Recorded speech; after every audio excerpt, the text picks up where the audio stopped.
Champaran IAS online class में आप लोग का एक बार फिर से स्वागत है। आज एंथ्रोपोलॉजी में हम लोग सोशल एंथ्रोपोलॉजी चल रहा है हम लोग का, जिसमें जैविक शारीरिक मानव विज्ञान की उपयोगिता आज चलेगा।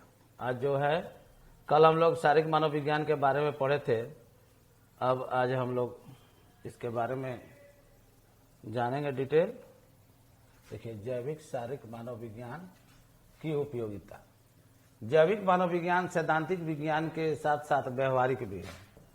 एक सिद्धांत तो है ही, फिजिकल एंथ्रोपोलॉजी एक सिद्धांत है और साथ में साथ ये अप्लाइड भी है, जिसके ज्ञान का उपयोग मानव के जैविक समस्याओं के निराकरण में किया जा रहा है। अब देखिए, जैविक समस्याओं के निराकरण में इसका किया जा रहा है, कैसे किया जा रहा है इसको हम लोग देखते हैं। यहां से देखिए कि कैसे इसका इस्तेमाल हम लोग करते हैं। मानव के आनुवांशिक रोगों के निदान और उपचार में किया जा रहा है।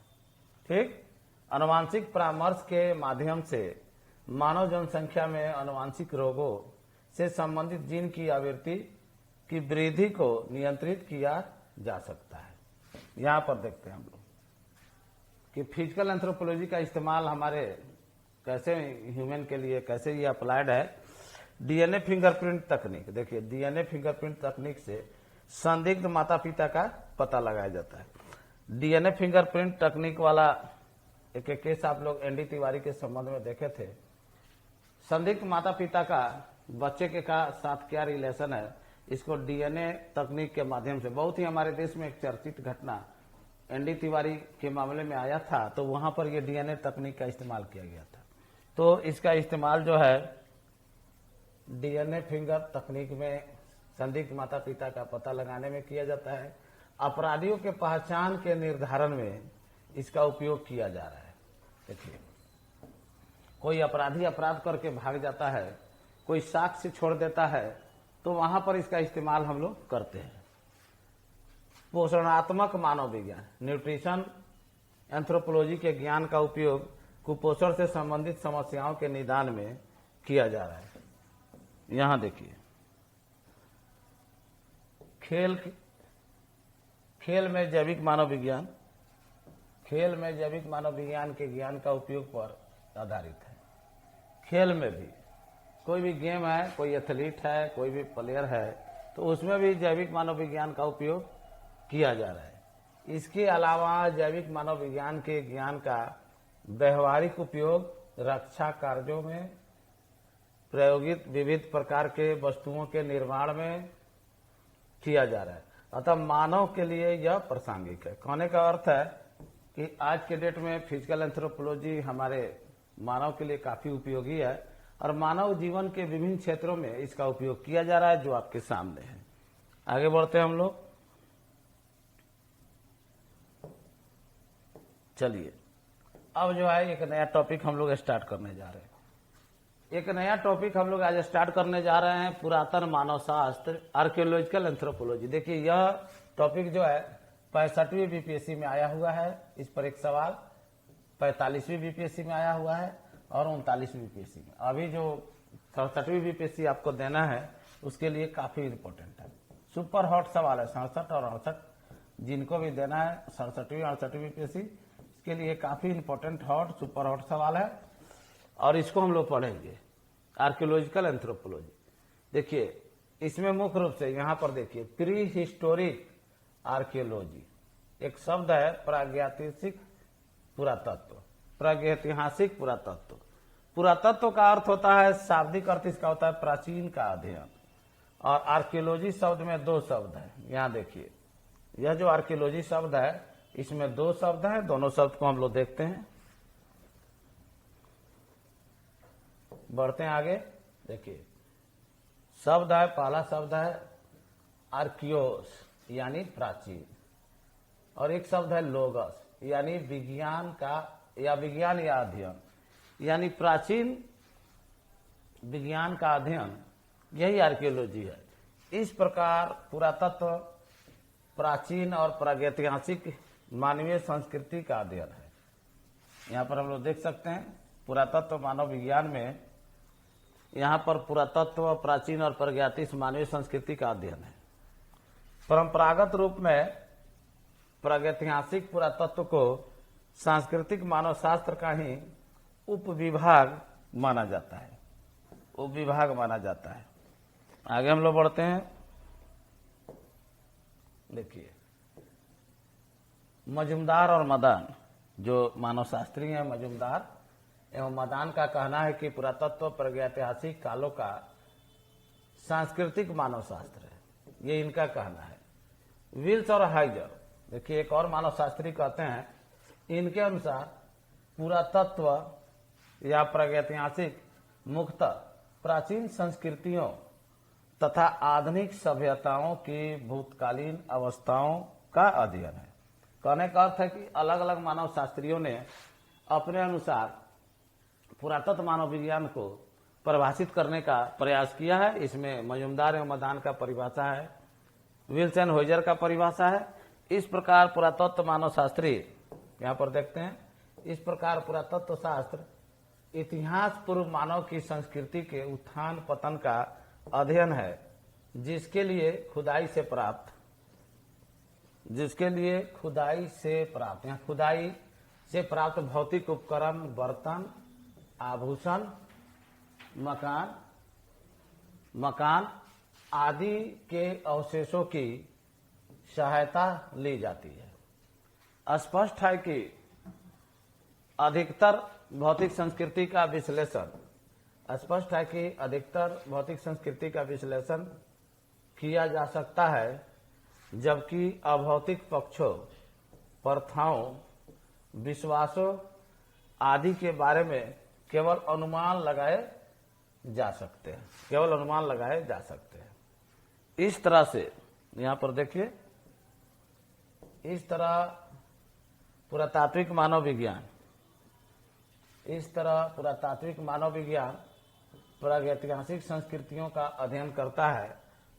यह उस काल की संस्कृतियों का अध्ययन करता है जिसका कोई लिखित साक्ष्य नहीं है। हस्तशिल्प एवं कंकाल के आधार पर मानव संस्कृति के उत्पत्ति, विकास एवं पतन की पुनर्व्याख्या करता है। ठीक है, हस्तशिल्प और कंकाल के आधार पर मानव संस्कृति के उत्पत्ति, विकास और पतन की पुनर्व्याख्या करता है। कहने का अर्थ है कि पुरातत्व शास्त्र में जितने भी कोई आभूषण, कोई उपकरण, कोई कंकाल, कोई भी भौतिक उपकरण हमको मिलता है, उसका इस्तेमाल उसके मानव के संस्कृति का कैसे विकास हुआ, मानव शास्त्र का कैसे विकास हुआ, उसके आधार पर हम लोग अध्ययन करते हैं, उसकी व्याख्या करते हैं। फिर आगे बढ़ते हैं हम लोग। पुरातात्विक मानव विज्ञान एवं उसके निवास स्थानों से प्राप्त उपकरण, कंकाल और वनस्पति साक्ष्यों के आधार पर अध्ययन कर प्रागैतिहासिक मानव की संस्कृति का पुनर्निर्माण करता है तथा वर्तमान संस्कृतियों के संदर्भ में उनका मूल्यांकन करता है। प्राचीन काल के जो भी हमको उपकरण या कंकाल या जो भी पत्थर, जो कुछ भी हम लोग को मिलता है मानव से रिलेटेड, जो मानव इस्तेमाल किया है, तो उसका जो प्राचीन संस्कृति है, जो नवीन संस्कृति है, उससे उनको हम लोग रिलेट करते हैं और वर्तमान संस्कृतियों के संदर्भ में उसका मूल्यांकन करते हैं। प्राप्त साक्ष्य के आधार पर पुरातत्व विज्ञानी मानव के लुप्त प्राय पूर्वजों के संस्कृति, प्राकृतिक पर्यावरण, रहन सहन के तरीके को जानने का प्रयास करते हैं। आगे बढ़ते हैं हम लोग और देखिए, मानव का जो वर्तमान है, अतीत से कैसा संबंध है। अतीत से घनिष्ठ रूप से जुड़ा हुआ होता है। अतः पुरातन संस्कृति की खोज एवं विश्लेषण से हमें वर्तमान को समझने में मदद मिलती है। हम देखते हैं कि सैंधव संस्कृति के कई तत्व, सिंधु घाटी सभ्यता के कई तत्व जैसे प्रकृति पूजा, योग का महत्व आज भी भारतीय संस्कृति में महत्वपूर्ण है, आज भी काफी महत्वपूर्ण है। फिर आगे हम लोग बढ़ते हैं। इसमें पुरातात्विक मानव विज्ञान मानव के शारीरिक विकास एवं सांस्कृतिक विकास के संदर्भ में प्रमाण भी प्रस्तुत करता है। उत्खनन से प्राप्त सामग्री के आधार पर हम कह सकते हैं कि प्राचीन काल के मानव ने अपने औजारों में क्रमशः उन्नति की है। जितने भी खुदाई हुआ है, जो भी हस्तकुल्हाड़ी, बिदरनी, खुरचनी या जो भी हथियार पहले से मिले हैं, कुल्हाड़ी वगैरह, तो उसके आधार पर हम लोग कह सकते हैं कि जो उपकरण है उसमें उन्नति हुई है, उसके तकनीक में प्रगति हुई है। ये सारा अध्ययन मानव शास्त्र के पुरातत्व मानव शाखा में हम लोग करते हैं। वर्तमान में पुरातत्व मानव विज्ञान के अंतर्गत प्राचीन जनसंख्या के पर्यावरण अनुकूलन एवं सामाजिक सांस्कृतिक परिवर्तनों जैसे जटिल विषयों का भी अध्ययन करने लगे हैं हम लोग। यहाँ देखते हैं जो अभी जो है आप देख सकते हैं कि प्राचीन जनसंख्या के पर्यावरण अनुकूलन और सामाजिक सांस्कृतिक परिवर्तनों जैसे जटिल विषयों का भी अध्ययन करने लगा है। भूगर्भीय अवशेषों, यहाँ पर देख सकते हैं भूगर्भीय अवशेषों के आधार पर पुरातत्व शास्त्रियों ने मानव संस्कृतियों के विकास को कई युगों में विभाजित किया है। अब देखिए, पाषाण युग, ताम्र युग, कांस्य युग एवं लौह युग इत्यादि। ये पाषाण काल जो है कई भागों में बांटा गया है। पूरा पाषाण काल, मध्य पाषाण काल, नव पाषाण काल। इसके अलावा ताम्र युग है, कांस्य युग है और लौह युग। ये धातु के आधार पर जैसे जैसे धातु का खोज हुआ है उसी के आधार पर इस युग का नाम दिया गया है। वर्तमान में पुरातत्व मानव विज्ञान के अंतर्गत ऐतिहासिक पुरातत्व नामक उपशाखा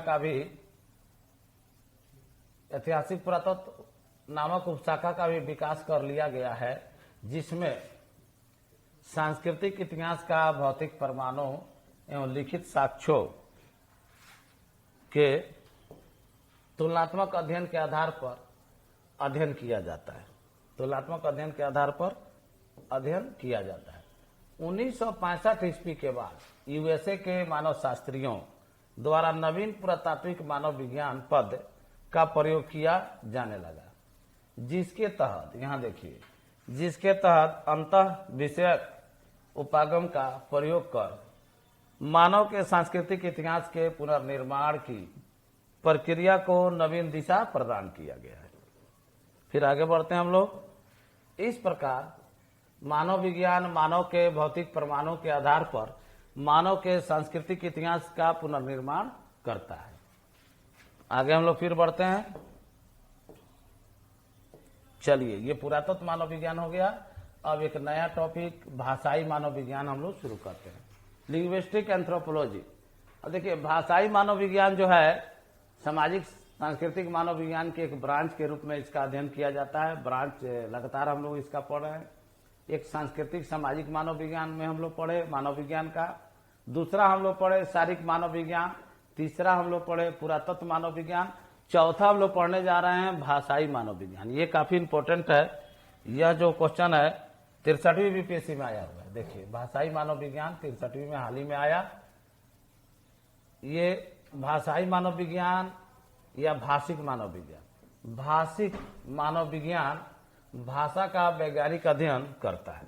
वैज्ञानिक अध्ययन सर्वप्रथम 1960 ईस्वी में डेल हाइमेंस ने भाषिक मानव शास्त्र पद का प्रयोग किया था। देखिए, इसके जो पहला मानव शास्त्री है इस क्षेत्र में, भाषिक मानव विज्ञान के क्षेत्र में 1960 में डेल हाइमेंस। आगे बढ़ते हैं हम लोग। वस्तुतः भाषी या भाषाई मानव विज्ञान भाषा की उत्पत्ति, विकास एवं परिवर्तन का अध्ययन करता है। यह भाषा एवं संस्कृति के अंतर्संबंध का अध्ययन करता है। भाषा संस्कृति के निर्माण, संस्कृति के संरक्षण एवं हस्तांतरण का कार्य करती है। पुनः संस्कृति भाषा की उत्पत्ति, विकास एवं परिवर्तन की प्रक्रिया को प्रभावित करती है। देखिए, भाषा से संस्कृति का निर्माण होता है और संस्कृति से बहुत सारा चीजों का निर्माण होता है। भाषा की उत्पत्ति, भाषा का विकास और परिवर्तन की प्रक्रिया को प्रभावित करती है। अतः भाषाई मानव विज्ञान भाषा एवं संस्कृति के अंतः संबंधों के अध्ययन पर विशेष बल देता है, इंटर रिलेशन पर विशेष बल देता है। संस्कृति यहाँ देखिए, भाषाई मानव विज्ञान, भाषा और संस्कृति के इंटर रिलेशन। शुरू में भाषा शास्त्र को भी परंपरागत अर्थों में सांस्कृतिक मानव शास्त्र की एक उप शाखा माना जाता रहा है, परंतु आज भाषा विज्ञान इतना व्यापक हो चुका है कि अब इसे मानव शास्त्र की एक प्रमुख शाखा के रूप में स्वीकार किया जाता है। देखिए, भाषा या भाषाई मानव विज्ञान का डेवलपमेंट काफी हो चुका है और इसको अलग एक शाखा के रूप में माना जाने लगा है। अब देखिए, कुछ मानव शास्त्रियों का इसमें जो विचार है उसको देखते हैं। एक मानव शास्त्री है विल्सन होइजर, लगातार हम लोग देख रहे हैं। इनका विचार देखिए, इनके अनुसार भाषा विज्ञान मनुष्य की भाषाओं से संबंधित है, प्राचीन तथा आधुनिक शिक्षित लोगों से संबंधित है। देखिए, भाषा विज्ञान में दोनों लोगों को रखा गया है, प्राचीन काल के जो मनुष्य की भाषाएं हैं और आधुनिक, उन दोनों को रखा गया है, और प्राचीन तथा आधुनिक शिक्षित लोग से संबंधित इसको माना जाता है। आगे बढ़ते हैं हम लोग इसमें। भाषा विज्ञान का मुख्यतः, यहां देखिए, भाषा विज्ञान मुख्यतः भाषा, उसकी उत्पत्ति, विकास एवं संरचना में रुचि रखता है। भाषा विज्ञान की रुचि आदिम एवं सभ्य समाजों की भाषा की तुलनात्मक अध्ययन एवं वर्गीकरण में तो है ही, यह भाषा एवं समाज के संबंध में रुचि रखता है। भाषा एवं समाज के संबंध में रुचि रखता है। फिर आगे हम लोग बढ़ते हैं। भाषा संस्कृति के संरक्षण में, भाषा संस्कृति के संरक्षण में सहायक है। भाषा के माध्यम से ही धर्म, प्रथा, परंपरा, आचार विचार एवं वैज्ञानिक तकनीक की ज्ञान को पुस्तकों में संरक्षित रखा जाता है। पुनः भाषा संस्कृति के हस्तांतरण का काम करती है। भाषा सामाजिकरण का सशक्त माध्यम है। इसके माध्यम से संस्कृति का एक पीढ़ी से दूसरे पीढ़ी तक हस्तांतरण होता है। कहने का अर्थ है कि भाषा एक ऐसा माध्यम है जो मानव संस्कृति को एक पीढ़ी से दूसरे पीढ़ी तक उसको प्रवाहित करती है, और भाषा के माध्यम से हम अपने परिवार, अपने बच्चों को अपनी संस्कृति का ज्ञान देते हैं। और ये भाषा जो है सदियों से, जब से मानव की उत्पत्ति हुई है, बोली के रूप में स्टार्ट होकर फिर भाषा के रूप में, और एक पीढ़ी से दूसरे पीढ़ी में ये हस्तांतरित होती रही है। आगे बढ़ते हैं। इस प्रकार संस्कृति भाषा को प्रभावित करती है। इसी प्रकार संस्कृति भाषा को प्रभावित करती है। यह भाषा की उत्पत्ति, शब्द निर्माण, वर्ण विन्यास, समानार्थक शब्द, विपरीतार्थक शब्द इत्यादि की उत्पत्ति एवं विकास को प्रभावित करता है। इस प्रकार भाषाई मानव विज्ञान भाषा और संस्कृति के अंतर्संबंध का अध्ययन करता है। आगे बढ़ते हैं हम लोग। पुनः आगे देखिए, पुनः यह अलिखित भाषाओं का अध्ययन करता है। कोई जरूरी नहीं है कि मानव शास्त्र में जब भाषाई मानव विज्ञान हम लोग पढ़े हैं तो लिखित भाषाओं का ही अध्ययन किया जाए। अलिखित भाषाओं का भी इसमें अध्ययन किया जाता है। अलिखित भाषाओं का भी अध्ययन किया जाता है, जिसके तहत अलिखित भाषाओं के शब्दकोश एवं व्याकरण का निर्माण किया जाता है। अलग शब्दकोश और अलग व्याकरण। ऐतिहासिक भाषिकी के अंतर्गत भाषा के उद्गम, विकास एवं परिवर्तन का अध्ययन किया जाता है। इस तरह यहां हम लोग देखते हैं, इस तरह भाषा विज्ञान की विषय वस्तु को अग्र शीर्षक में बांटा जा सकता है। देखिए, निम्नलिखित शीर्षकों में जो भाषाई मानव विज्ञान है या भाषा विज्ञान है, इसके शीर्षक को हम लोग बांट सकते हैं। अब देखिए, ऐतिहासिक भाषा विज्ञान, जिसके अंतर्गत भाषा के उत्पत्ति एवं विकास का अध्ययन किया जाता है। तुलनात्मक या वर्णनात्मक भाषा विज्ञान विश्व की विभिन्न भाषाओं का तुलनात्मक अध्ययन करता है। पूरे वर्ल्ड में कई तरह की भाषाएं और बोलियां हैं, और इनकी तुलनात्मक अध्ययन, भाषा का जो भाषाई मानव विज्ञान है, इसमें हम लोग विश्व की जितनी भी भाषाएं हैं उन प्रमुख भाषाओं को या सभी भाषाओं का आपस में तुलनात्मक अध्ययन हम लोग करते हैं।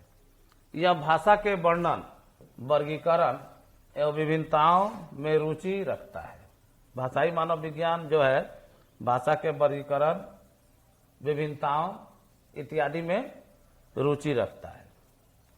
संरचनात्मक भाषा विज्ञान भाषा और समाज के संबंध की व्याख्या करता है। देखिए, एक शाखा है संरचनात्मक भाषा विज्ञान जो समाज और भाषा के संबंध की व्याख्या करता है। इस प्रकार भाषाई मानव विज्ञान का क्षेत्र भी काफी व्यापक है, जिसमें मुख्यतः भाषा और संस्कृति के अंतर संबंधों को उद्घाटित किया जाता है। यह संभवतः मानव शास्त्र की नवीनतम और सबसे स्वतंत्र शाखा है। भाषा मानव विज्ञान जो है भाषाई मानव विज्ञान है, एंथ्रोपोलॉजी के जो ब्रांचेज हैं उनमें सबसे नवीनतम, सब स्वतंत्र और नवीनतम शाखा है। अगला जो क्लास होगा, अगला क्लास में हम लोग व्यवहारिक मानव विज्ञान, यहाँ पर देखिए ये काफी इंपॉर्टेंट है, अप्लाइड या व्यवहारिक मानव विज्ञान। अगला क्लास में हम लोग इसको पढ़ेंगे, अप्लाइड या व्यवहारिक मानव विज्ञान। आज इतना ही, धन्यवाद।